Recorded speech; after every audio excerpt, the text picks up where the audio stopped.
Good afternoon, everybody. Live streaming around the world, live from. And good afternoon, everybody. Welcome. We're live streaming all over the globe. Sorry, one sec.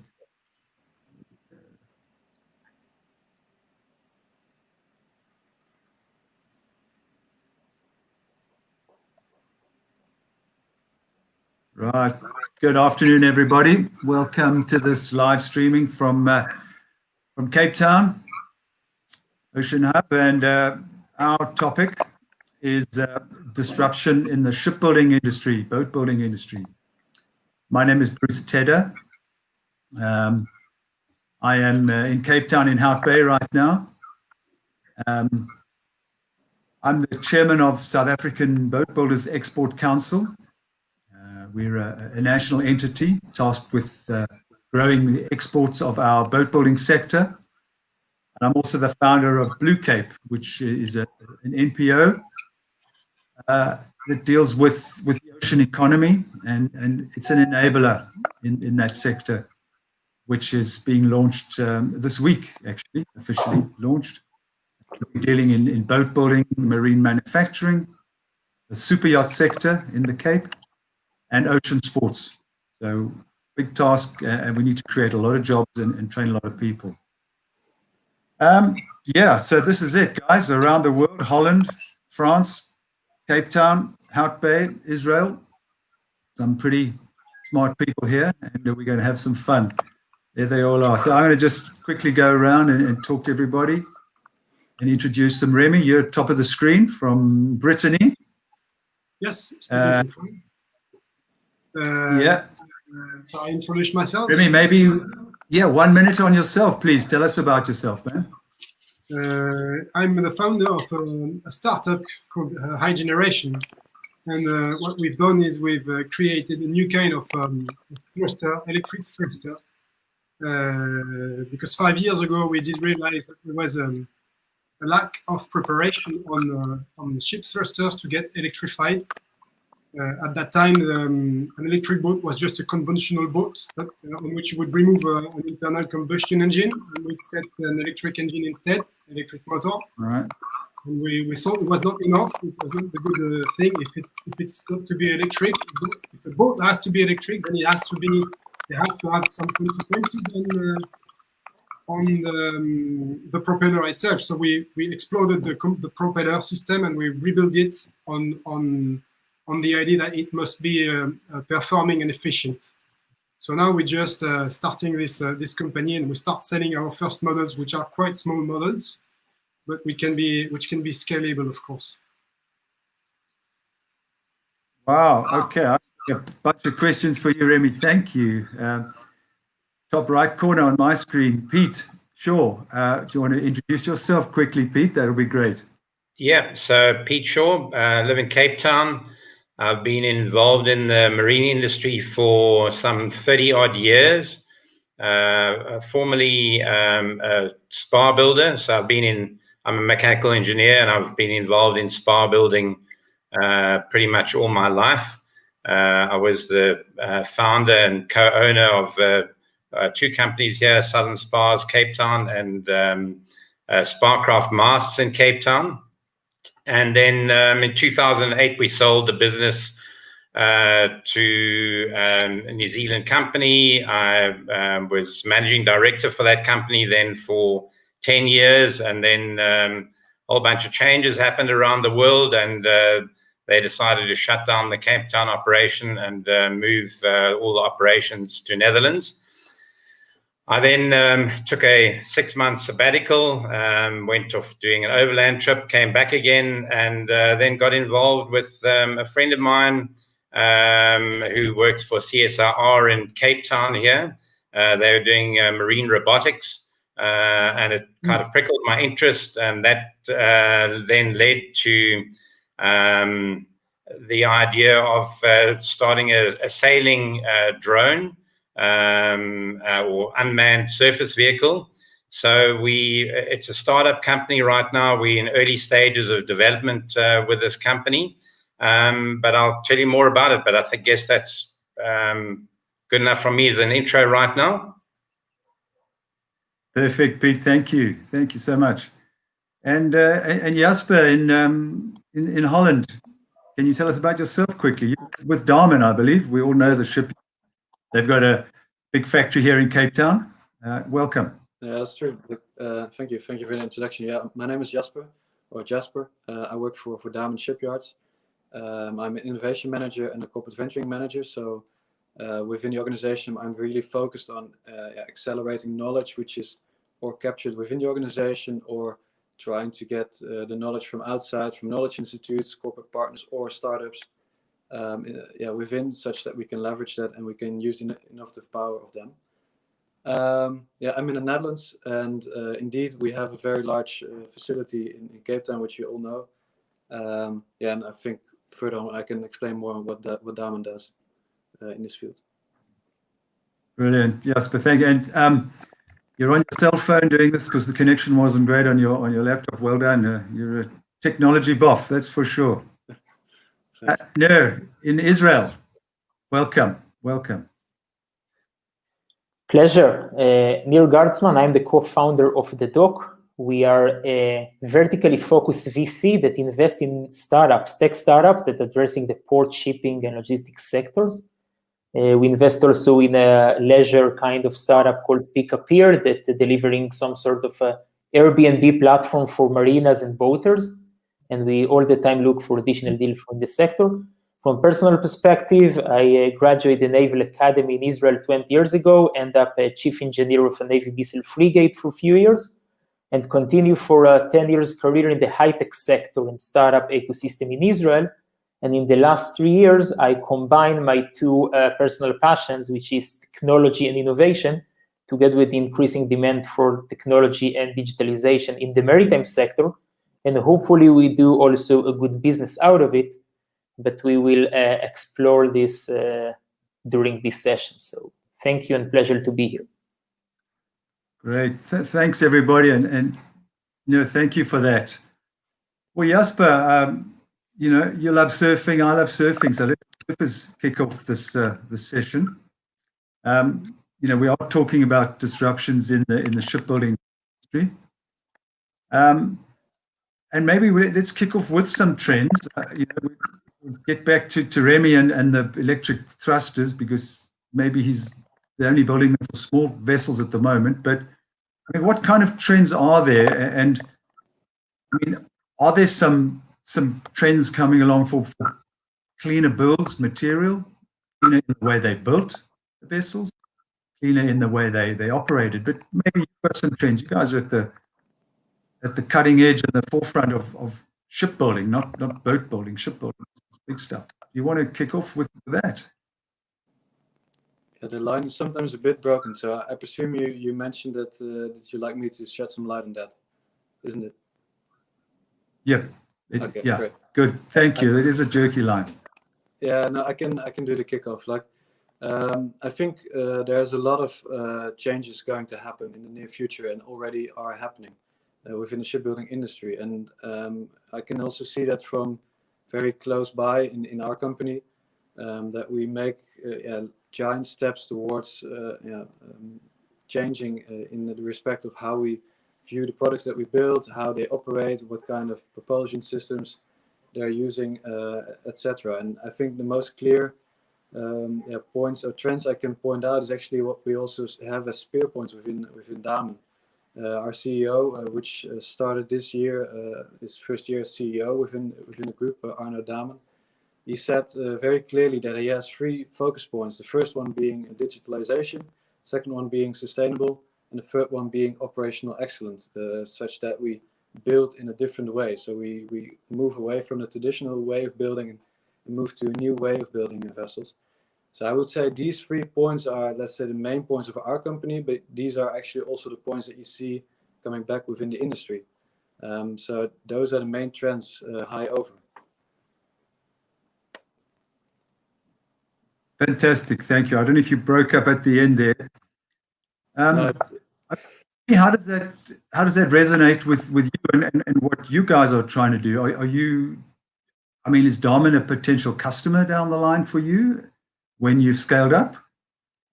how are you seeing the, I mean, we've got propulsion systems, there's wind, solar, even hydrogen cells. I mean, would you be talking to Damen? Of course, well, the propulsion system if we're going to make things more sustainable is a main thing, obviously. I think maritime transportation is responsible for a big part of CO2 in the atmosphere. Yep. So that's where we can make loads of progress. And of course, there are a few trends which seems to be emerging right now. We see many boats with sails.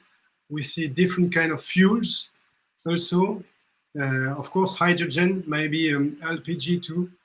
And yes, that's the idea of high generation. We can see that bigger boats, the one that Damen are building, sometimes are already electrics. There are some electric propulsions using internal combustion engines to get the energy from generators.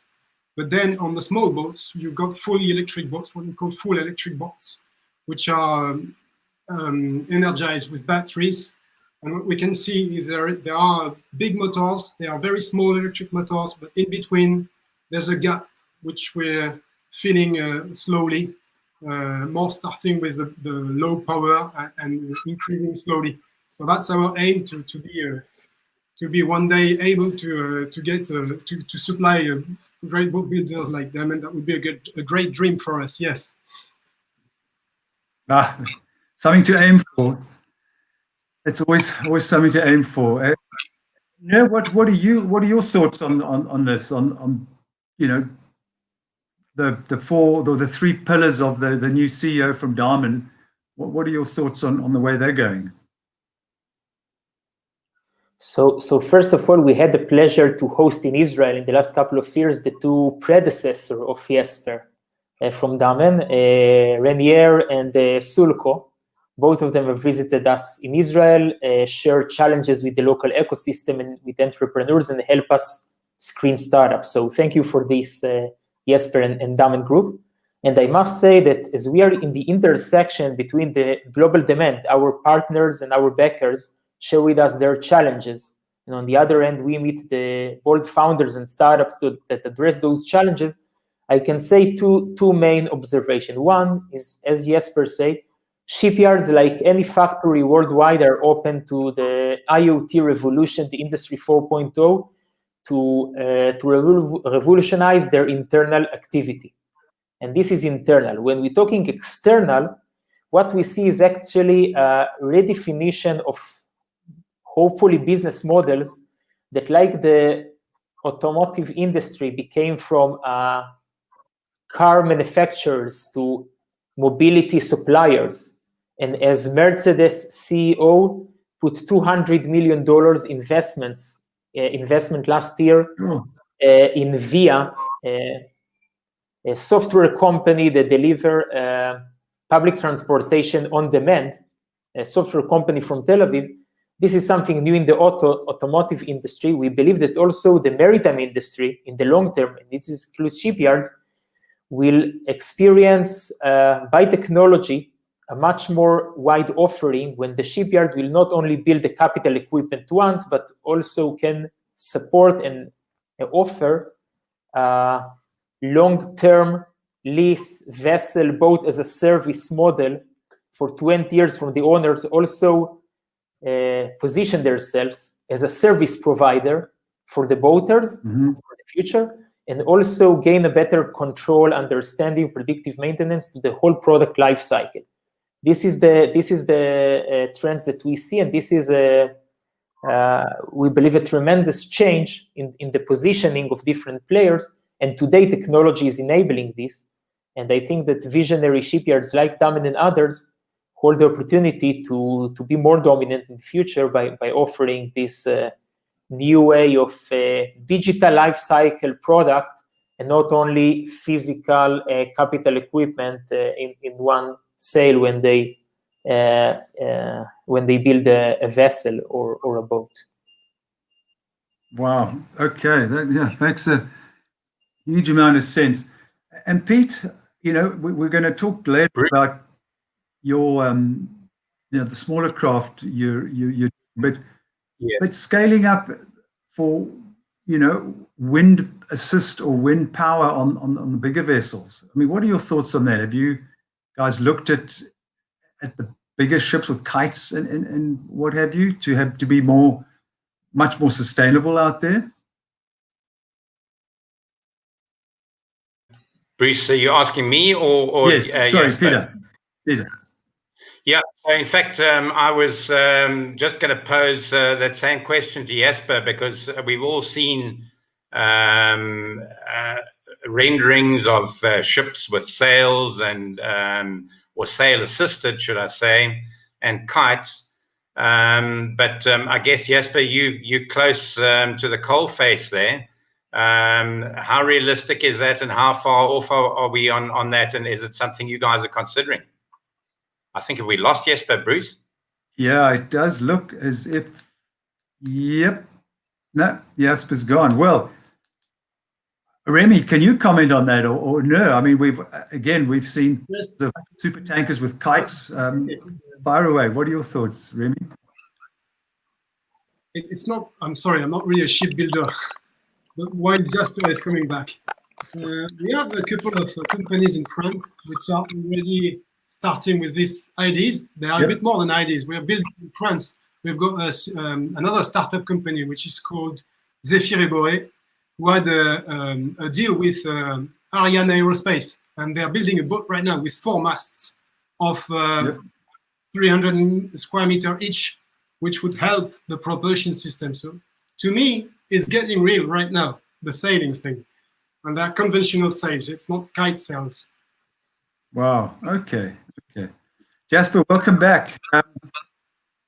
We were just talking about sail assist on some of these, on the commercial vessels, but I mean, it's got to be economically viable. You're a business, you guys need to make money. Are there any incentives, certainly in Europe, in the EU, to shift to more sustainable practices, or are you hoping you would end up with a more efficient product where it'll be more profitable for the guys who buy your boats? I mean, what are your thoughts on that? Are there incentives out there?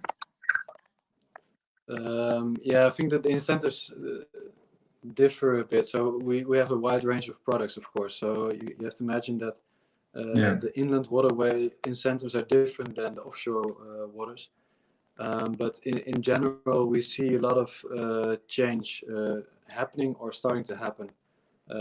For example, we recently contracted a very large order for inland waterway hybrid vessels. So it's, I believe, LNG electric drive. So that's way more sustainable than the diesel vessels that you see currently.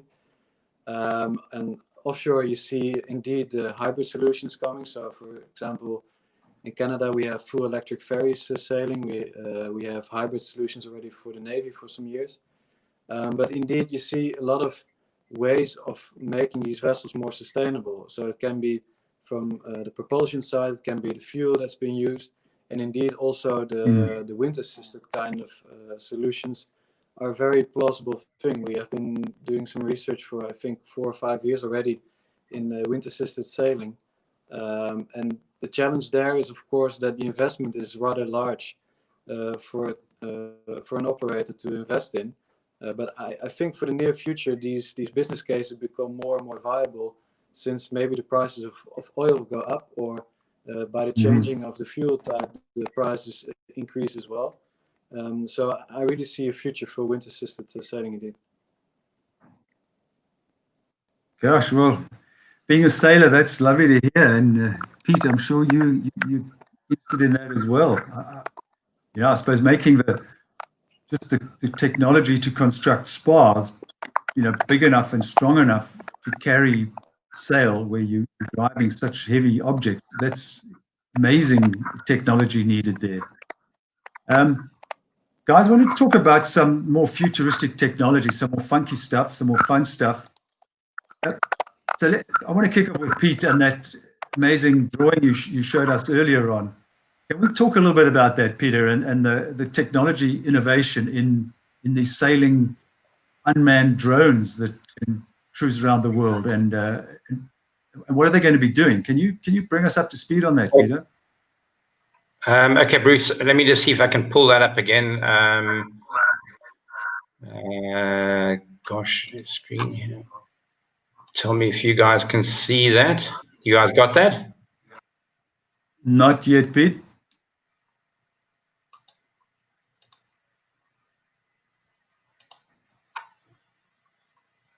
Sorry, we're going to have a... Hold tight.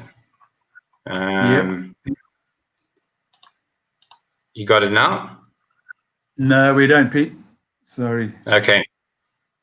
Okay, well, look, Bruce, I'll tell you what I'll do is I'll just explain a little bit about it. So as I mentioned, when we got back from our sabbatical, I got chatting to one of my friends at CSR, and they've been doing a lot of research. So they do climate change research in the Southern Ocean. Really fascinating stuff with vessels which are wave driven. So they kind of drop them off in the South Atlantic. They pilot these vessels via satellite. When they get closer to shore, then they use GSM as well for that.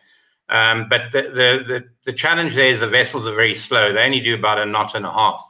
At that time, I was also working with another company on a wing sail, a morphing wing sail, and it led me to think that I'd heard about these guys in the US doing with sailing drones, also collecting climate change, all sorts of information. So I thought, well, you know, as I've come from a mast building background and I've been in the boat building industry for a long time, there must be scope here for something like that, particularly around Africa, you know, where they use these vessels for these unmanned vessels for monitoring fish stocks, which help with fishing quotas so that you're not fishing out the system. So I started working on that. We're still early stage of the development. So essentially what this is the vessel is a pretty slender vessel. It's roughly 8 meters in length, a beam of only 1.1 meters. The mast height is roughly 6 meters. And the thing about these vessels is that the sail is autonomously trimmed. So you set the angle of attack through a trim tab on the sail, and then it requires no further energy to drive the vessel. So there's no you know, combustion or anything. And your battery power is minimal in setting this vessel's course. As the wind direction changes, the sail changes its angle of attack automatically. Pete, how long can they be offshore before you're going to get weed growing on the bottom? I mean, what speed are these things traveling at? 4 knots, 5 knots? Yeah, so our objective is to try and hit 7 knots. We want to use it for research around the waters of Southern Africa, which we know the currents sometimes run at about 5 knots. So, but they can be out there for periods of up to 12 months. As you quite rightly said, you know, you've got one of your challenges, growth on the hull. So that is a problem. As I say,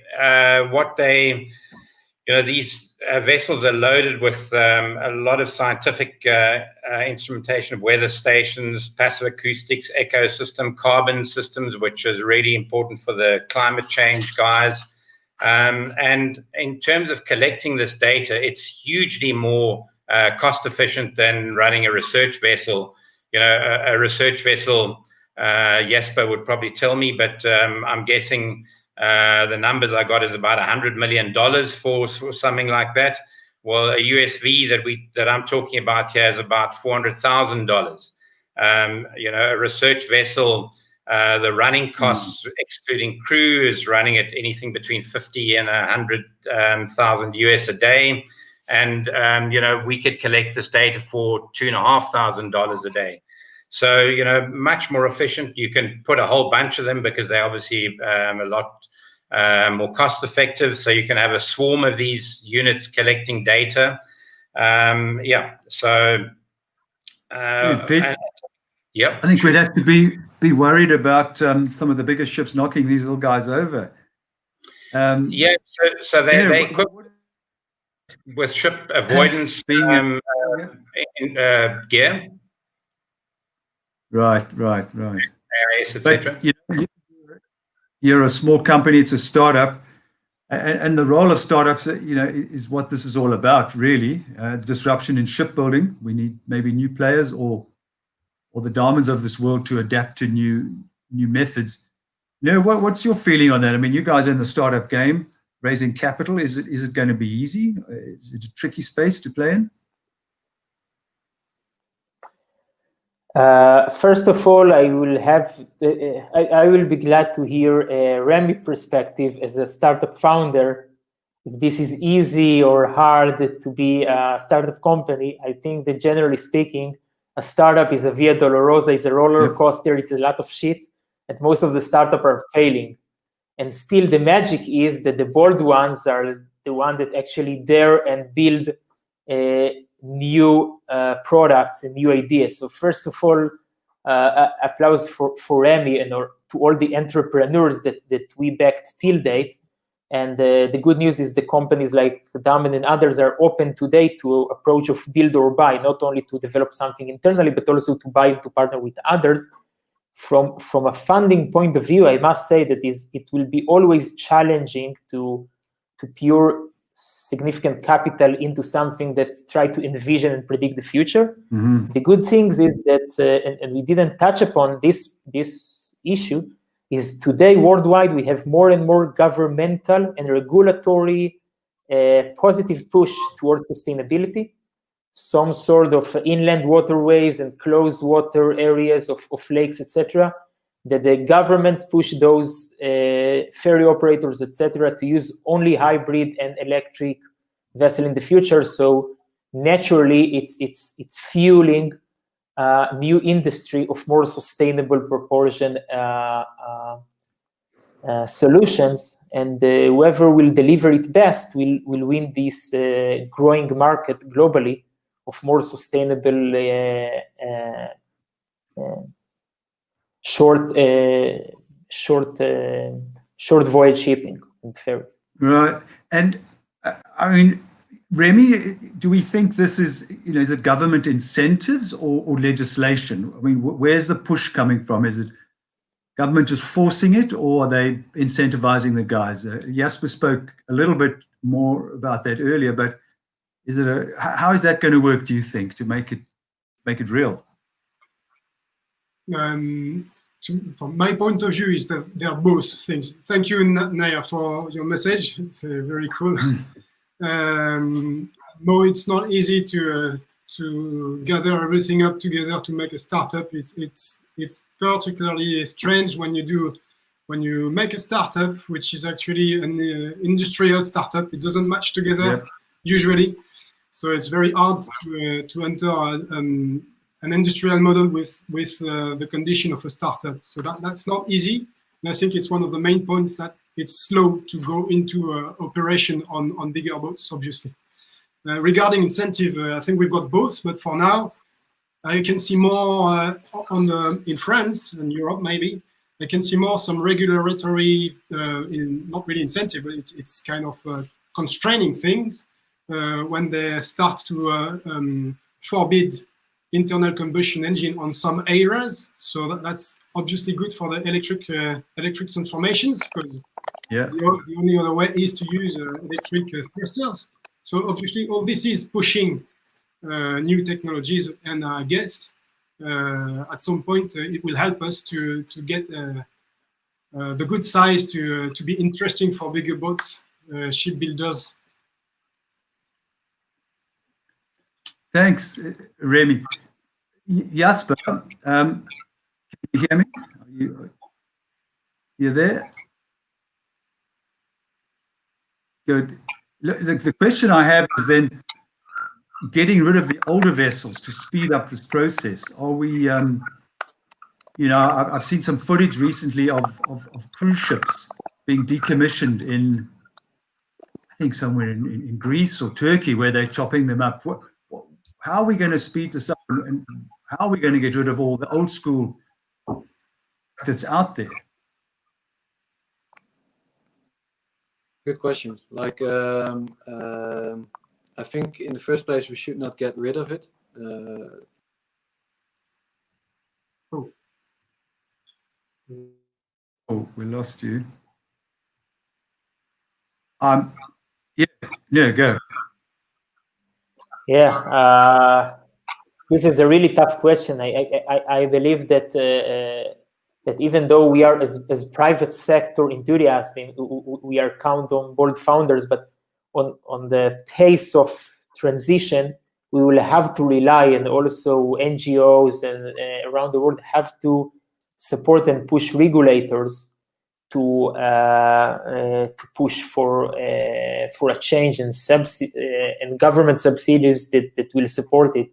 Otherwise, it will be too slowly in order to enforce a real impact and fast enough impact on the global climate crisis that we are all facing now. Wow. Okay.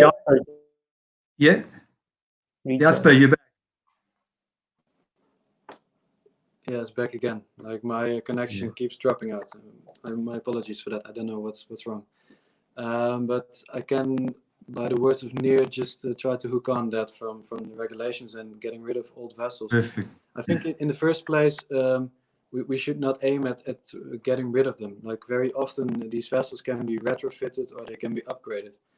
So you see that from older vessels which are upgraded to new, for example, tier 3 exhaust systems. You can imagine that replacing engines by electrical engines is a possibility. And what we try to do there is, on the one hand side, try to do the refurbishments, try to do the retrofitting, but also by creating new concepts. For example, by doing the leasing, for example, by connecting these vessels, you get a better feeling of what the vessel is doing. You get a better feeling of what needs to be replaced in timely. But yeah, by monitoring the ship over its lifetime, and that's a change in our industry, we can avoid that it becomes redundant. And what you saw in the past is that we sold vessels and you just ship them to, for example, Cape Town, or they're built in Cape Town and they stay there. But they at a certain point get to the end of life and then they stay somewhere in a harbor. But if you change the mindset of taking responsibility for the whole lifetime of the vessel, then your thoughts of replacing them is changing. So and that's a big shift which you saw in the car industry a bit. I think it can still also be improved in those industries, but at least in our industry we're moving towards a big shift there. That makes a huge amount of sense, and I'd never really thought of it that way. You know, rather to upcycle rather than destroy and start again from the beginning.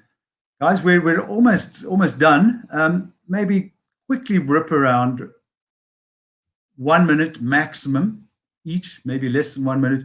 What's the biggest thing you think is going to happen?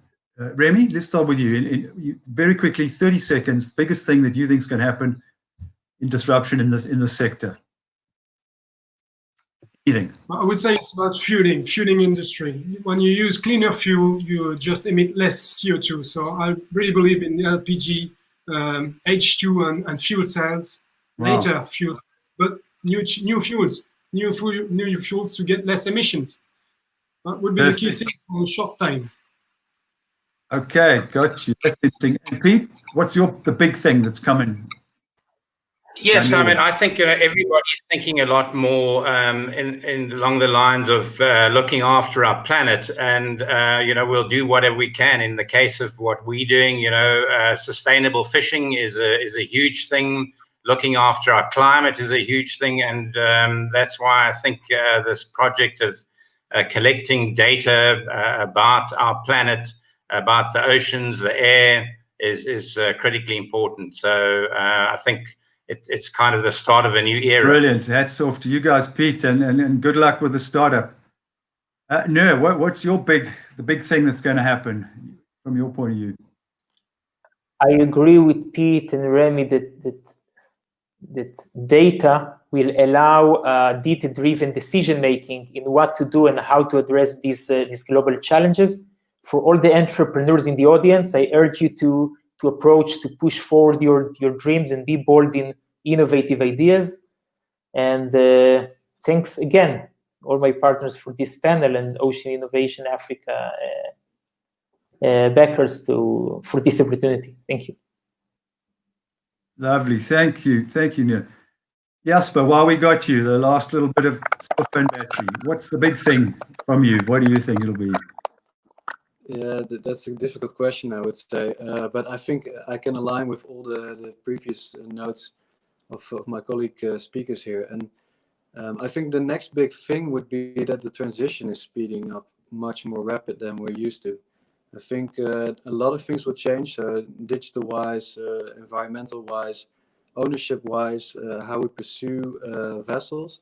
But I think the biggest change is that it's going to change really quick.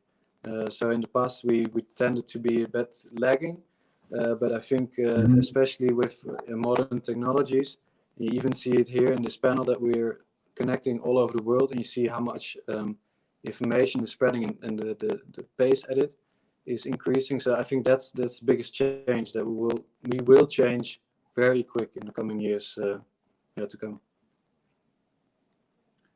Interesting. Brilliant. Well, yeah, I mean, thank you guys. I've learned a huge amount. Where to next? I mean, I suppose the next thing is going to be our harbors and the way we deal with trade and products and containers. That's probably got to get cleaner and smarter and better. So really, I want to thank you all from Israel, Brittany, Hout Bay, Cape Town, Holland. Thanks, guys. That's been wonderful having you, and good luck. And as you say, entrepreneurs, go for it. We need you. Thank you. Yes, for sure.